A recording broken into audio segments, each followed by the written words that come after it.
চলে এলাম আজকে আবার নতুন একটা ভিডিও নিয়ে। সকালে ঘুম থেকে উঠেই একটু ছাদে গেছিলাম। ছাদে গিয়ে গাছের ফুলগুলো একটু দেখছিলাম। পুজোর জন্য ফুল যদিও তোলা হয়ে গেছে, তো কিছু ফুল ছিল, তো ওইগুলোই একটু দেখছিলাম আর ভিডিও করছিলাম। তারপরে ছাদ থেকে নিচে এসে স্নান করে ফ্রেশ হয়ে প্রতিদিনের মতোই শিব ঠাকুরের পুজো করে নিচ্ছিলাম। আর আমি পুজো করছিলাম, আমার মেয়ে ওদিকে ভিডিও করছিল।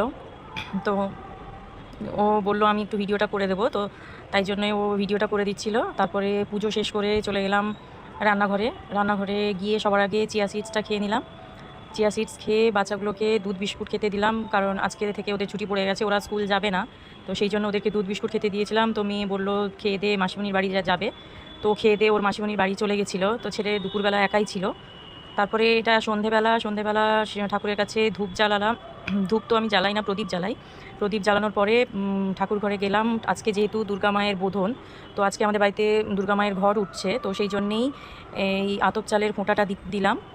আতপ চাল আর সিঁদুর দিয়ে ফোঁটাটা দিলাম। এটা প্রত্যেক বছরই দিতে হয় আমাদেরকে, তো এটা প্রত্যেক বছরই আমিই দিই। তো এবছরও আমি দিয়েছি। তো এই করেই আজকে সারাদিনটা কাটলো। ভালো লাগলে একটা লাইক কমেন্ট